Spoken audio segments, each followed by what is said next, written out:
विद्यार्थियों, real mentor में आप सबका हार्दिक स्वागत है। आज हम कक्षा 9 विषय हिंदी की पाठ्य पुस्तक क्षितिज भाग के काव्य खंड का अध्याय 12 जिसका शीर्षक है कैदी और कोकिला, और इस कविता के रचनाकार है माखनलाल चतुर्वेदी। शीर्षक कैदी और कोकिला के 5वें पद्यांश का अध्ययन हम इस वीडियो में कर रहे हैं। तो प्यारे बच्चों, इस 5वें पद्यांश का संकेत है काली तू रजनी भी काली, और अंतिम पंक्ति है कोकिल बोलो तो। बहुत ही सुंदर पंक्तियां लिखी हुई है कवि ने, और कवि माखनलाल चतुर्वेदी ने इस पद्यांश के अंदर जेल के वातावरण और जेल में कैदियों का क्या हाल है उसके बारे में बड़ा ही सुंदर और रोचक वर्णन किया है। और वह कोयल के माध्यम से अपना संदेश सुनाते हुए कहते हैं कि कवि कोयल से कहता है कि हे कोयल, इस समय सब तरफ अंधकार की कालिमा छाई हुई है, यानी कि चारों तरफ अंधकार में वातावरण है, निराशा है, दुख है, कहीं भी सुख की किरण नजर नहीं आ रही है। फिर भी तुम, कहता है कि तुम काली हो, रात भी काली है, अर्थात कोयल का रंग भी काला है और रात भी जो है वो काली है, और अंग्रेजों की करतूतें भी काली है। जो अंग्रेजों की करतूतें हैं, अन्याय, अत्याचार, दमन, उसको भी कवि ने काले रंग का बोला है। देश में चारों तरफ निराशा फैल रही है, यानी अंग्रेजों के जुल्म के कारण देश में चारों तरफ निराशा फैल रही है और मन में बुरी कल्पनाएं भी उठ रही है। प्रत्येक भारतीय अंग्रेजों के अत्याचार, अन्याय, दमन और उत्पीड़न से बुरी तरह निराश और दुखी है।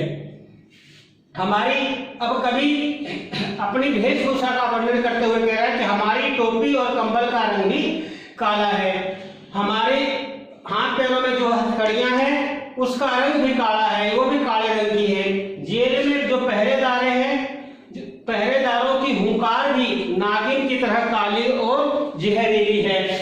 ये अंग्रेज सिपाही बात बात पर गालियां भी देते हैं। तो ये जेल की काल कोठरी का वर्णन है। आगे कवि कहता है कि हे कोयल, इस समय विकट समय सामने खड़ा है, यानी बहुत ही गंभीर समस्या है, और इस मुश्किल की घड़ी में तुम मस्ती से भरी हुई क्यों दिखाई देती हो, यानी तुम्हारे मन में कोई निराशा या उदासी क्यों नहीं है।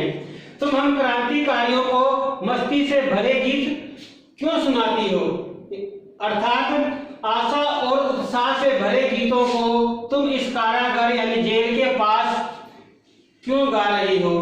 तो कोयल जो है अपने गीत के द्वारा, अपने कूक के द्वारा स्वतंत्रता सेनानियों में देश के आजादी के लिए उमंग और उत्साह की भावना बढ़ाना चाहती है। इसलिए कवि ने कोयल के माध्यम से स्वतंत्रता सेनानियों के मन में उत्साह और उमंग बढ़ाने का जो कार्य कोयल कर रही है उसका वर्णन किया है कि हे कोयल, रात्रि में कारागार के निकट तुम घूम घूम कर क्यों गा रही हो, तुम्हारे गाने का मतलब क्या है, तुम किसका संदेश लाई हो, तुम कुछ तो स्पष्ट कहो। तो ये इस पद्यांश का भावार्थ था।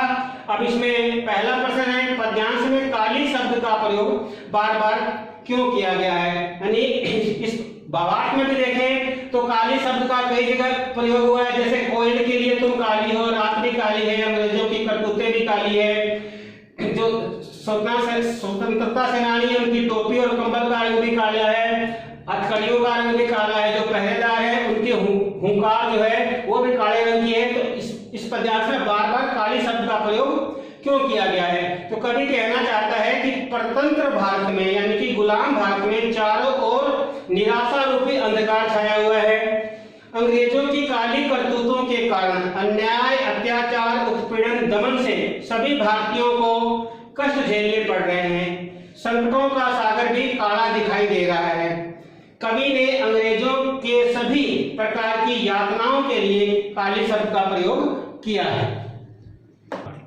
प्यारे बच्चों, दूसरा प्रश्न है काले संकट सागर से कवि का आशय क्या है। तो इसका आशय यह है कि जेल में अंग्रेज अधिकारी और सिपाही स्वतंत्रता सेनानियों के साथ अमानवीय व्यवहार करते हैं, वे उन्हें कठोर यातनाएं देते हैं। जेल के बाहर आम जनता पर भी कठोर अत्याचार और दमन करके उनके जीवन को भी नरक बना दिया गया है। अर्थात जो जेल के अंदर स्वतंत्रता सेनानी है उनके साथ भी अमानवीय व्यवहार और कठोर यातनाएं दी जा रही है, और जो जेल के बाहर आम लोग हैं उनके साथ भी कठोर अत्याचार करके उनके जीवन को भी नरक बना दिया गया है। तीसरा प्रश्न है, जेल के पहरेदारों का व्यवहार कैसा है? तो इसका उत्तर है, जेल के पहरेदार स्वतंत्रता सेनानियों या क्रांतिकारियों पर अमानवीय व्यवहार करते हैं। पहरेदार क्रांतिकारियों पर तरह तरह का जुल्म अत्याचार करते हैं, बात बात पर वो क्रांतिकारियों को गाली भी निकालते हैं। तो ये पहरेदारों का व्यवहार बताया गया है। चौथा प्रश्न है, चमकीले गीतों से क्या अभिप्राय है, बताइए। तो इस पंक्ति से अभिप्राय यह है कि जेल में चारों तरफ अंधेरा फैला हुआ है, जेल में स्वतंत्रता सेनानियों के मन में भी निराशा है, ऐसे में कोयल की कूक उनके मन में उत्साह और उमंग का संचार कर रही है। यानी कोयल की कूक से स्वतंत्रता सेनानियों के मन में आशा और उत्साह का संचार हो रहा है। इस कारण कोयल की कूक को चमकीले गीत कहा गया है। धन्यवाद।